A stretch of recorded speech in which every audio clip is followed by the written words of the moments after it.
Click the links for Odyssey, BitChute, joint channel, become valued member, support channel, Patreon, subscribe to our various other Gab and Telegram, where you are sure to find very offensive language, because that's how adults speak. If someone says offensive language to you, you're free to say offensive language back to them.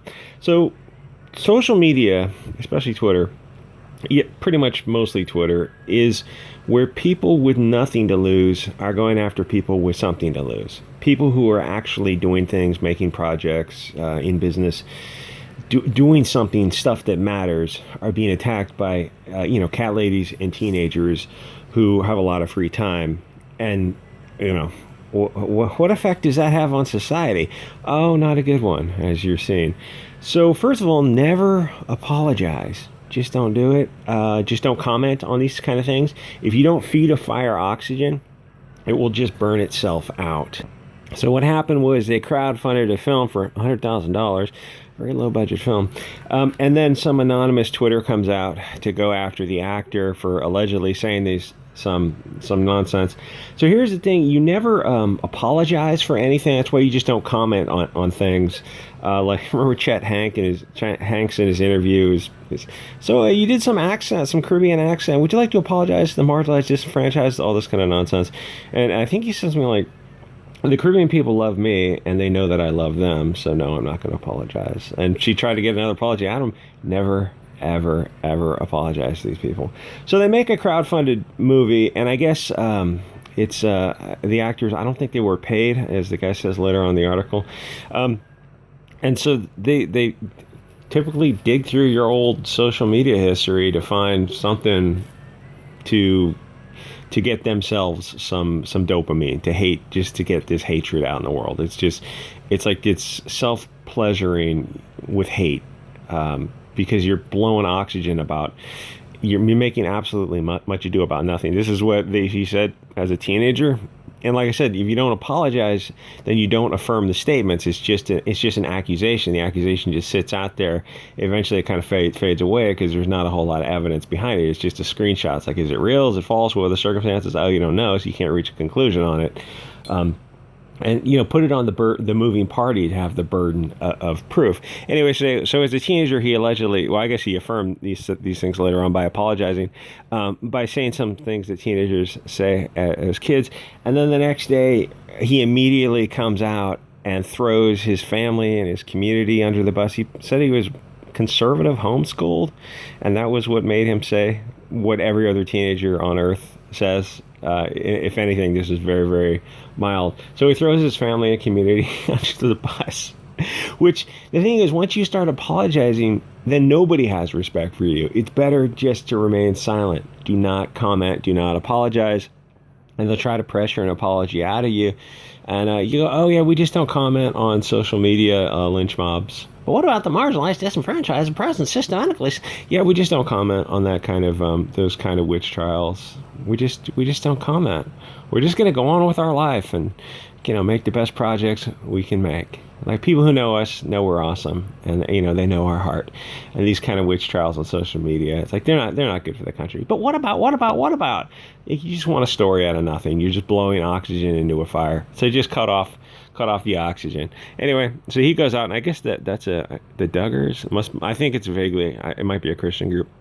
So he goes out and sells out his own community, and so the director comes out and issues a statement where he kind of actually makes some good points. He virtue signals and kind of throws the guy under the bus a little bit, but then he also kind of throws the whole situation a lifeline by saying something like, the taking this so seriously. Like he said some very mild things, and taking it is like, oh, this is just the equivalent of a war crime. Like, this is nothing. This is absolutely nothing. You guys are making this 1,000 times worse by even addressing it. But then he says, it's a nonprofit, so like, what are you going to do, fire him? But then he says, he makes actually a kind of a good point. He's kind of addressing the whole situation. He goes, it would be hypocritical of me to make this movie about redemption and growth, self-improvement, if I didn't allow for someone to accept their accountability, take charge, and aspire to become better than they were yesterday. However, his apology is not mine to accept, nor is the community unaffected by it. That's an interesting statement, because he's kind of openly saying, if you don't if it doesn't behoove someone to apologize and move forward from something and change their behavior, then why would they? They just double down on it, which is kind of what people are discovering in that, like the cancel club.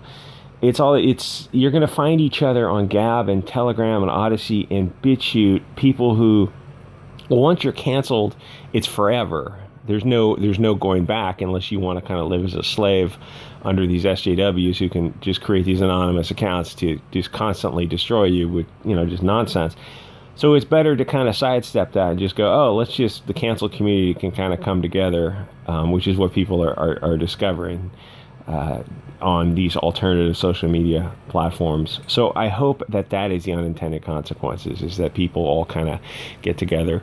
So the director is taking this stuff so seriously. The marginalized communities. Well, I mean, in Detroit and Chicago, they're dodging, high velocity lead. I don't think the N-bomb is really what they're concerned about. The fact that you think it's so important, it's like you don't think it's that important, but you're just telling the mob what you think they want to hear. It's like they don't want to hear this. There's no apology. There's no point in apologizing. They will never accept it. So after his little bit of pointless virtue signaling, the mob comes after him by scrolling through his old timeline and finding out, I think the only thing he said was, I guess he said the N-word himself, and then he said the R word for developmentally disabled. And I feel like such a child not being able to say these words on YouTube, but it's Google's thing, not mine. So you see that the cancel culture mob never changes. If you're in the public sphere and you're making something, they're going to go through your social media. Anyone with a history, anyone who has got anything against you is going to scroll through your social media to find something that, like, what was reasonable 5 years ago when you were a teenager saying these things. Oh, suddenly it's enough to get you canceled now, forever. And so another thing is kind of the result of this is kind of the Mike Pence model, where he doesn't, he said he's never alone with a woman who's not his wife, and the feminists got so outraged at that, and then people kind of started looking and they go, oh yeah, that's actually a really good way to protect yourself from false accusations. So what happened was men were being around women less and less. And they were slowly just not hiring them for positions, secretaries and administrative stuff, whatever, because it wasn't worth the risk to hire them. And people are kind of discovering that now. If you're on a project, you're better to work around, I got to say this carefully, but you're better to work around people who look like you or who are on the same level of the social media hierarchy, because they don't have any power against you.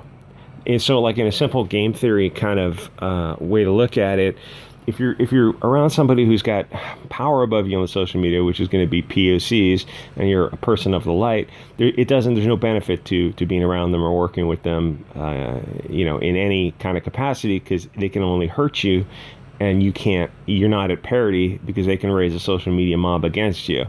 So what's happening is kind of self-segregation, about self-separation from different groups of people who realize, like, oh, it's just not safe to be around people who can raise a Twitter mob against us and destroy a project or destroy a company or get us fired. It's like, so we just kind of quietly will self-separate around, people who are on the same level of the social media hierarchy as us. If you're some